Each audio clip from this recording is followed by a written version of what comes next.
Welcome back to Moms Connect, Not Your Daughter's Sunday School, and we are picking back up with Sara.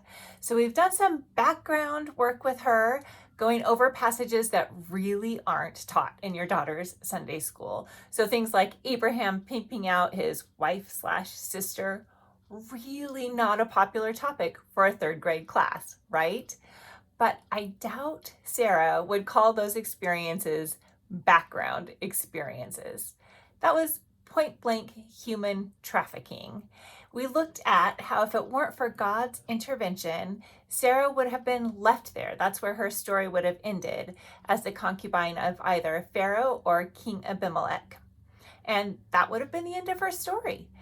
Thankfully, God rescued her from the situation that the men in her life chose for her. So as we pick back up, although we recognize that eventually Sara became a matriarch, she lived until her senior years before birthing a child. This is significant in a culture so oriented toward having children. Although we've talked a lot about our current culture and the way we are culturally conditioned to be a certain kind of mother, in the ancient Near East, which is where and when Sara lived, although that culture wouldn't have recognized today's form of intensive motherhood, it was still a culture centered around children. And especially for women, a woman's worth depended on having children in a way that we won't connect to today. We won't be able to connect to today. As heartbreaking of an experience as it is for those who are unable to have children, this was a completely, another level, so much as to just not even be the same thing. Even still, Sarah endured a long period of shameful barrenness with some forbearance.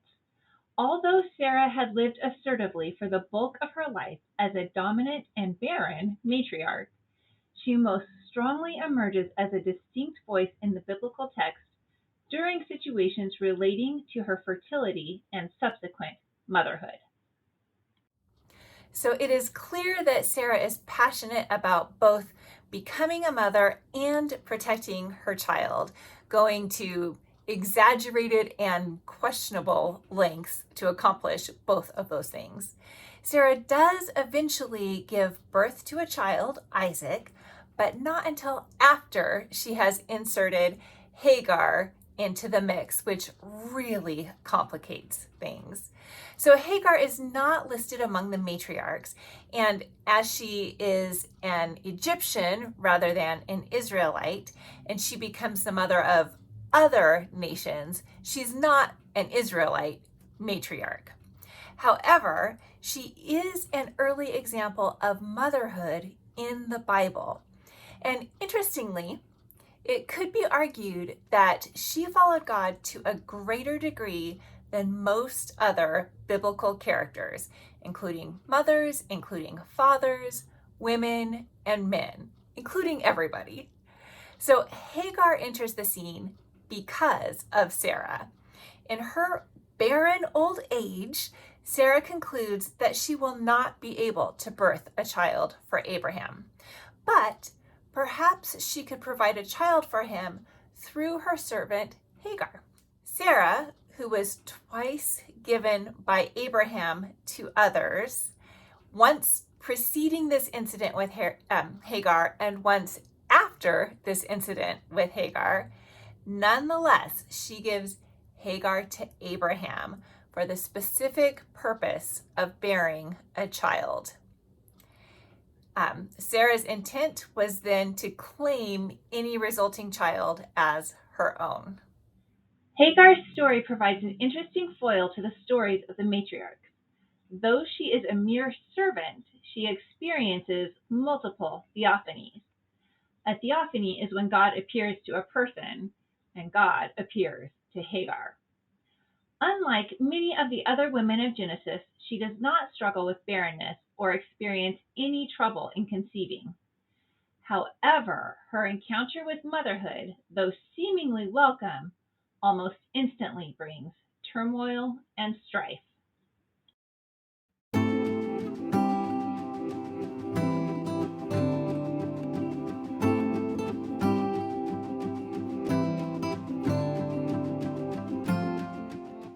When Hagar does indeed conceive, conflict arises between the two women, and Sarah, after complaining about the situation to Abraham and getting his permission, she treats Hagar harshly. We find this in Genesis 16:6.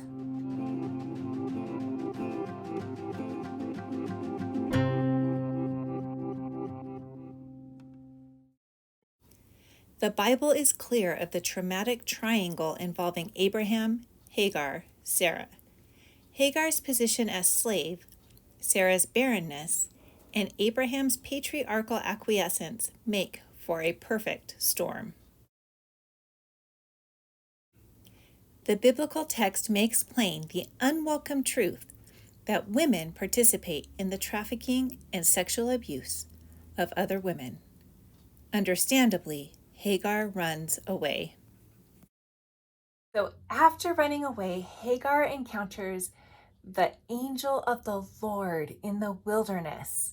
Although she is instructed to return to her oppressors and submit to them, she also receives the first divine annunciation to a woman in the canon, which is the Bible, of a promised child and a promise of a dynasty. Hagar will become the mother of many peoples. In addition, this portion of Hagar's story contains an episode without peer in all of Scripture. In Genesis 16:13, Hagar names God, El Roi, God of seeing.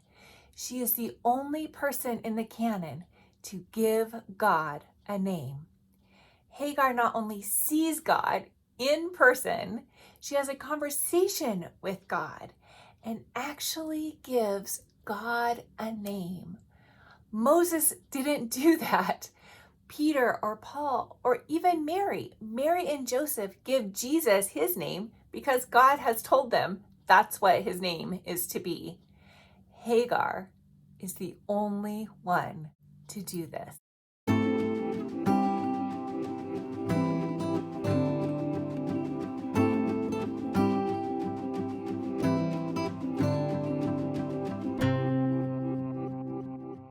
So Hagar, who is now pregnant, is alone in the wilderness. I wonder if we've ever felt like we are alone in the wilderness.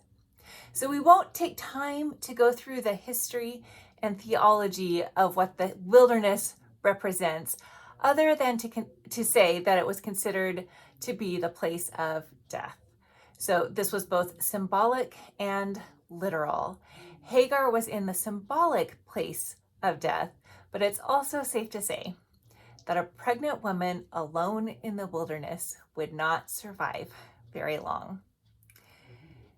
So she was in a truly desperate situation. She could go home to her abusers, or she could stay and face death in the wilderness, and those are pretty much her options.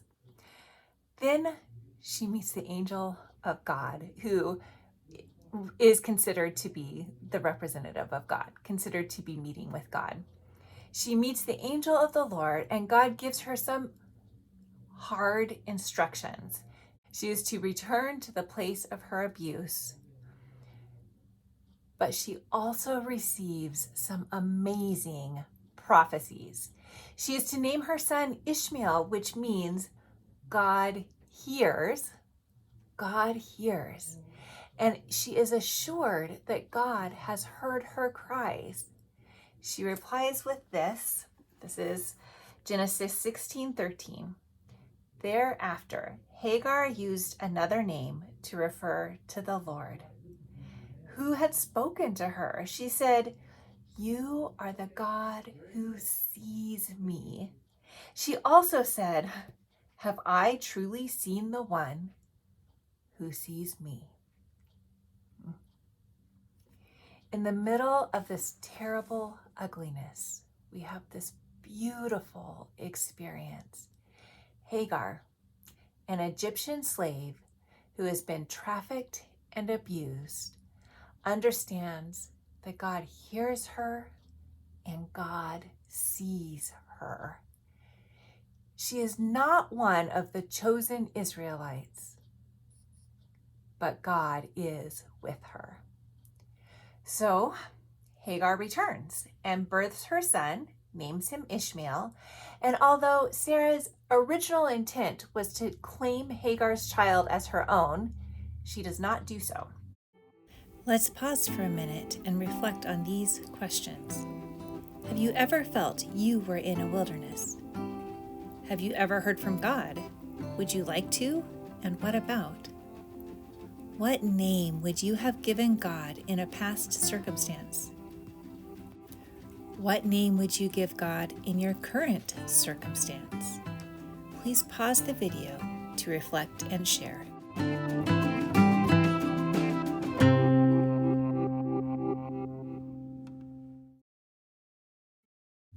So Sarah was indeed responsible for providing Abraham a son through Hagar, a circumstance which would not have occurred without Sarah's explicit direction, right? However, Ishmael was not the son that God intended to establish a covenant with, as God made clear to Abraham in Genesis 17:16 through 19. Then God said to Abraham, regarding Sarai your wife, her name will no longer be Sarai. From now on, her name will be Sarah, and I will bless her and give you a son from her. Yes, I will bless her richly, and she will become the mother of many nations.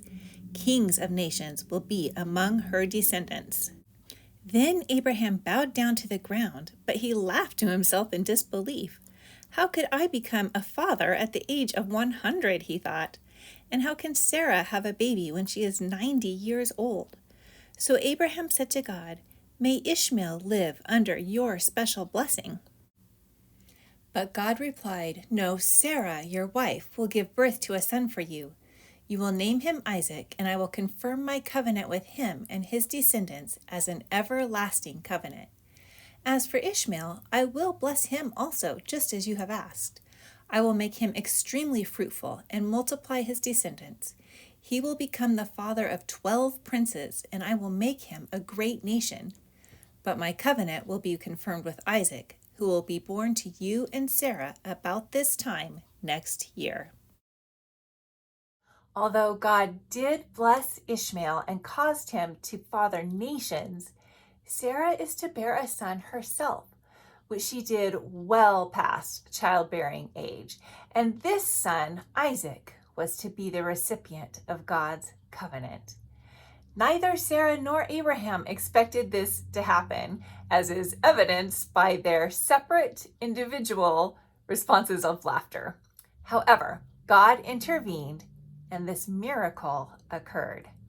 It may be assumed that now all is well. Hagar returned and bore a son who will become a father of nations in his own right. Sarah had finally become a mother in the true sense of the word, rather than just filling the role of stepmom, which she seemed to briefly find acceptable. Sarah's son was destined to receive God's inheritance and covenant. While Hagar had become a mother through no volition of her own, Sarah had gone to great lengths to become a mother. And now once she was fiercely protective of her son. All was not well after all. And Sarah accosts Abraham to handle Hagar. The current drama is rooted in Sarah's insecurity over her son's future security. Ishmael, born of a slave, will not share the inheritance of her son. this resulted in Hagar again sojourning in the wilderness, this time not because she ran away, but because she was sent away. Although Sarah wishes to rid herself and her son of any competition, We should note that in a world in which slavery is accepted, Hagar and Ishmael are not sold, they are freed. Hagar and Ishmael leave Abraham's household as emancipated slaves. As a homeless mother in a nomadic culture, Hagar and her son are at risk for violence and further exploitation. The desert is residence for both human and animal beasts. It is no place for a mother and her teenage son. So once the supplies Abraham sent them out into the wilderness with were consumed, they were alone in the wilderness without water. Ishmael was on the verge of death, and Hagar could not bear to watch him die. Once again, God intervened. While she wept, the angel of God called to Hagar from heaven, assured her again that Ishmael would become a great nation, and revealed a well of water. The contrast, that is all found in Genesis chapter 21, by the way, so you can look it up if you want to fact check me. But the contrast between mothers is striking. Sarah wanted to be a mother for the sake of cultural honor/shame. The mother in Hagar just wanted her son to live. Due to God's intervention and Hagar's agency, Hagar and Ishmael go on to thrive apart from Sarah and Abraham's provision. A single mother, she completes her parental duties by arranging for Ishmael's marriage. Abraham has no role in shaping the future of Hagar and her descendants. God has given Hagar that right by treating her as the head of her own family and lineage. God recognized, validated, and blessed Hagar as the single mom that she was. So we have spent a lot of time focusing on Hagar, which is appropriate considering the biblical text, but there's another incident to look at which affects Sarah. One of the most pivotal moments in Sarah's life as a mother occurs without her presence, possibly without her knowledge. So Genesis 22 records the account of Abraham taking Isaac to the top of a mountain in the land of Moriah to offer him as a burnt sacrifice. And in case you didn't catch it, Abraham would have to murder his son Isaac to accomplish this. And Abraham would have done exactly that if it weren't for God's intervention. Sarah is not even mentioned in this passage, not even mentioned. So this event is apparently between a father, a son, and a saving God. While it is interesting that it is Abraham who is given credit for being willing to sacrifice his only son, Isaac, and provides the archetype for the later sacrifice of Jesus, who is actually God's only son, Isaac is not Abraham's only son. In addition to Ishmael, which everyone knows about, Abraham later fathered 6 other sons with his second wife, Keturah, after Sarah passes away. So Genesis 25, 2 through 6 names these sons and their sons. Verse 6 also references sons birthed through Abraham's concubines. So in the end, all sons but Isaac are given gifts and sent away. The point here is that Isaac isn't Abraham's only son. Instead, Isaac is Sarah's only son. A modern reader might object to this injustice of the whole thing that happened on the mountain. However, according to the social conventions of his time, Abraham had the right to do whatever he would with the members of his family. In Genesis 20, Abraham gives Sarah to Abimelech. In Genesis 21, Abraham sends Ishmael out of his household. In Genesis 22, Abraham is prepared to sacrifice Isaac to God. In all of these stories, the family members and Israel survive because God intervenes to make sure there is no permanent damage to the family. Without this special divine supervision, The rights of the father would have led to disaster for those under his control.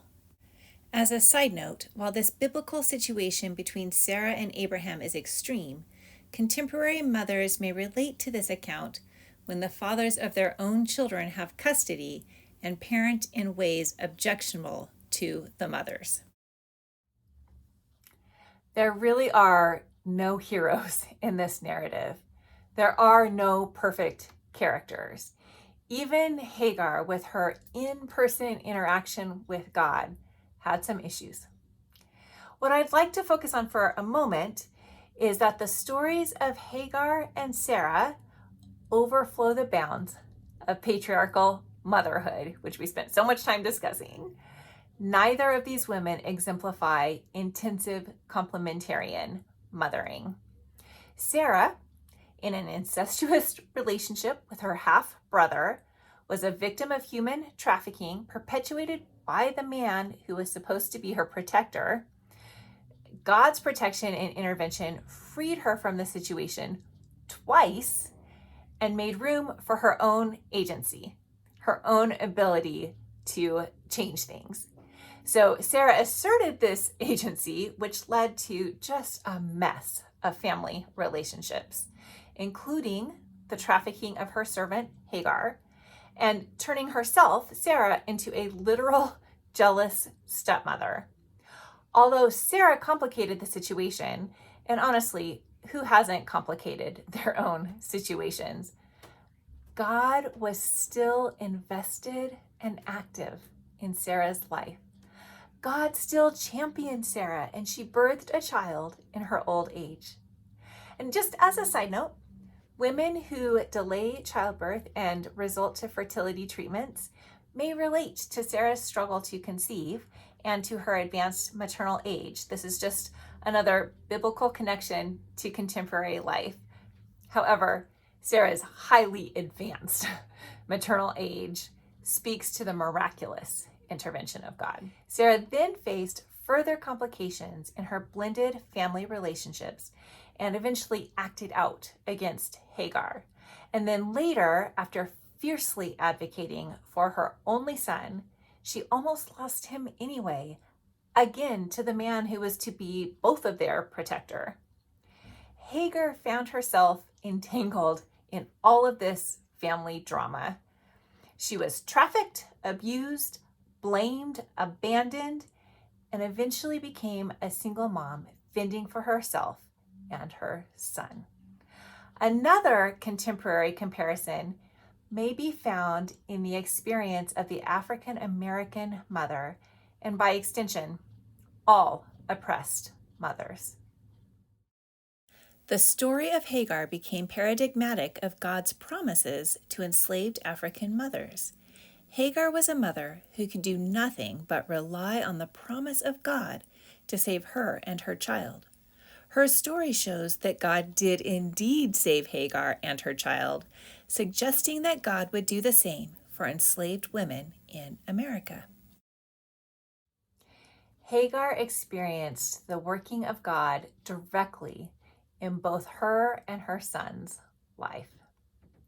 So this messy, blended family containing incest, trafficking, abuse, competition, and a close call regarding child sacrifice is a far cry from the kind of family life idealized by the traditional family life idealized today. So when people say they want to get back to biblical family principles, they might consider which biblical family they're looking at, right? Although this narrative portrays a family life that is far away from the traditional family life that's idealized today, it might more accurately portray where contemporary families are actually at. So the father of both Sarah and Hagar's children, which is Abraham, is a far cry from the servant leader husband portrayed by complementarian ideals. He's also a far cry from the egalitarian husband or partner portrayed by more feminist or even evangelical feminist ideals.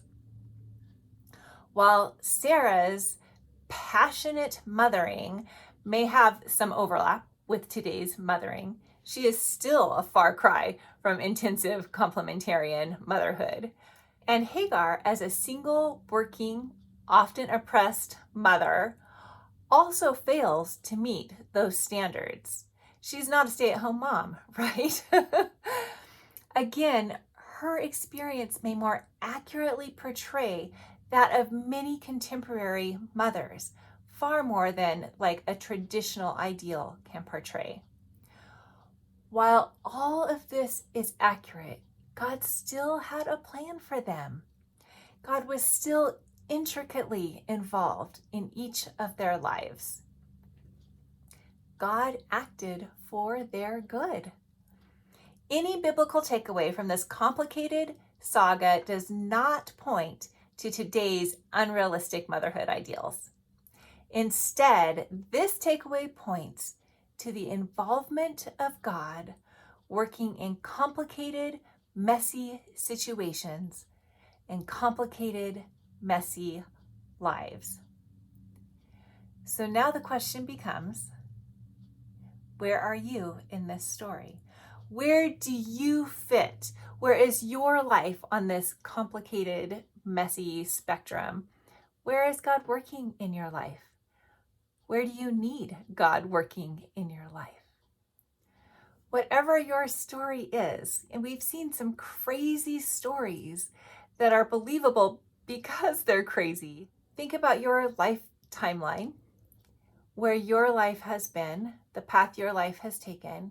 Where has God been at work in your life? And where is God working in your life right now? And where do you hope God will work in your life? Choose 2 or 3 journal questions to reflect on.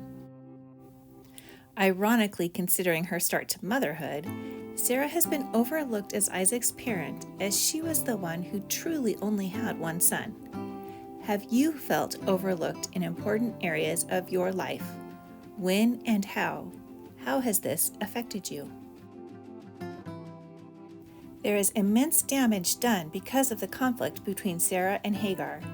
Is there relational conflict in your life, and is there damage being done as a result of this conflict? What is your prayer regarding this situation? Both Sara and Hagar worry for their children. In what ways is this true for you? How are you trusting God with your children? And where do you need to trust God with your children? Hagar is raised up as the leader of her family. In what ways has God raised you up as a leader or co-leader? In your family life or in your life in general? Is God preparing you to be raised up as a leader in some way? Is God calling you to leadership now? At several points, God rescues Hagar, Sara, Ishmael, and Isaac. In what ways has God rescued you? Where do you need God's intervention in your life, in your children's lives? There are no heroes or perfect characters in this narrative. We are all imperfect, but God still cares, God still hears and sees, and God is still revealed in our lives. Where have you seen God at work in your life this week or month? And I would add just this one more, although it's not on the screen. Would you like to change or add to the name that you chose for God earlier this session?